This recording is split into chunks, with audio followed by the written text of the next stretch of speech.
story time, and today's story is going to be about me, obviously. So I'm going to share my experience when I was growing up. Today's stories are going to be about the rise and fall and rise again of a childhood people pleaser. Growing up, I was the unofficial mayor of yes. Everything you asked me for or you requested of me to do, yes, it was always the first answer that I would give. You needed, be it, say maybe you need a volunteer to clean the classroom when I'm in school. Yes is always my answer. I would volunteer to do that easily. Say my cousin wants a bigger piece of the cake that I already took and wanted to take a bite out of it. Sure, you can have it. That would be my response. If an auntie visits and she wants me to sing in front of strangers at a party, even though I was shy and terrified, my answer would still be yes. I guess I can do it. I can try. I was that kid. The overly helpful, always smiling, emotional doormat who thought saying no was a bad word. I was always, it should be something good, always be wanting to help. But somewhere between the good child and the responsible one, and they don't cause problems daughter, I believed that my worth was measured by how happy I could make everyone else around me to feel. And I was designated peacekeeper in the family as much as I can. I would always discomfort myself to make everybody feel good about themselves, or just help out even when I'm too tired, even when I don't feel like doing that. I was always behaving that way. Now, fast forward to adulthood. Suddenly I'm saying yes to things that I hate, overcommitting, smiling through panic attacks, and sending polite emails that begin with "sorry to bother you," while literally crying, in the bathroom because someone sent me thumbs up emoji too aggressively. I remember one time I even apologized to someone who stepped on my foot. I mean, classic me, right? But the plot twist was that I got tired, burnt out, and then I realized I wasn't leaving. I was auditioning for a role no one hired me for. And no one was even going to hire me anyway, because you can never please people. People never get satisfied. That's what I'm doing now to reduce people pleasing in my life and reclaim my inner peace. And my first approach was to start Operation Take Back My No. I started with saying micro no. I started small, no, over things that would actually, meet, that are not so serious. Let's say like split a dessert, even though I usually sacrifice half of, my dessert before. My response this time will be no, because I want my dessert all to myself. If someone asks me to do something, I don't answer immediately. That was something else that I started to do. I say, let me get back to you on that, Then I could go in and scream into the pillow and check in with my soul if I truly or really want to do that.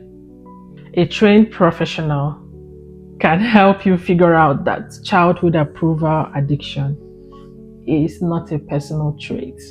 It's a trauma response, right?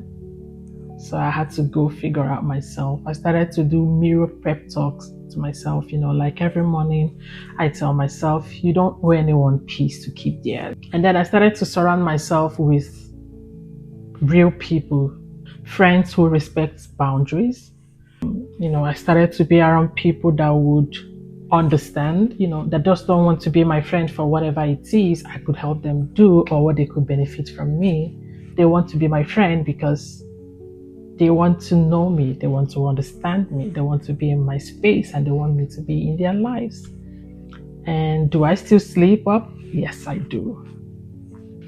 But then not like I used to. I would say is dropped drastically. I don't. I almost don't these days. Do I still cringe when someone slightly disappointed in me? You bet.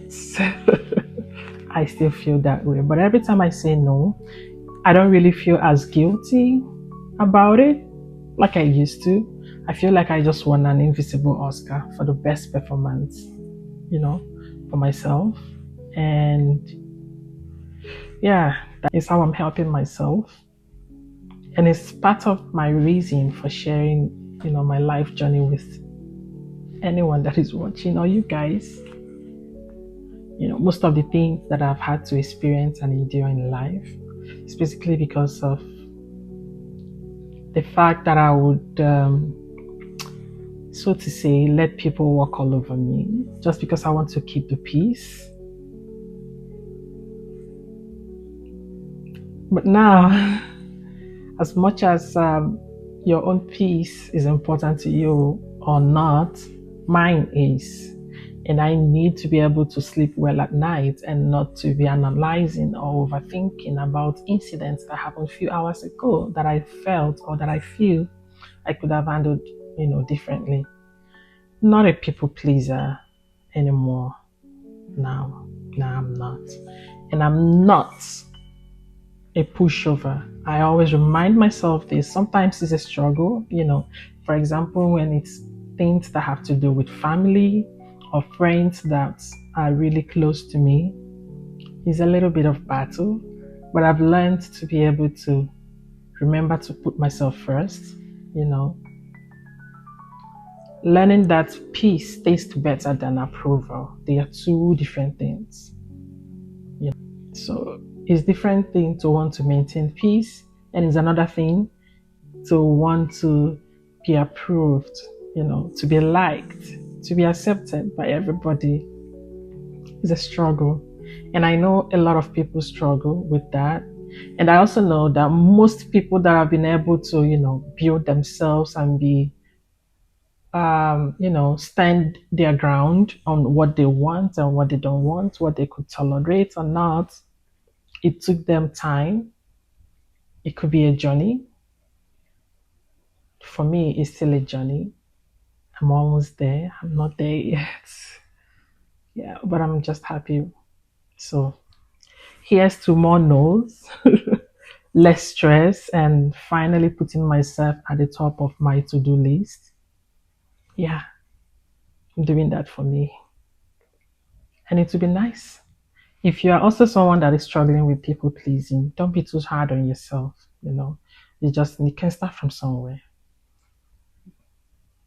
Don't be too hard. A lot of people are struggling with that. Some are able to mask it, some are not able to mask it, some are able to remind themselves constantly of what they are doing. And it's a journey.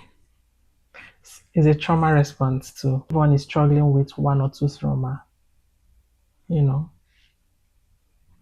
So yeah,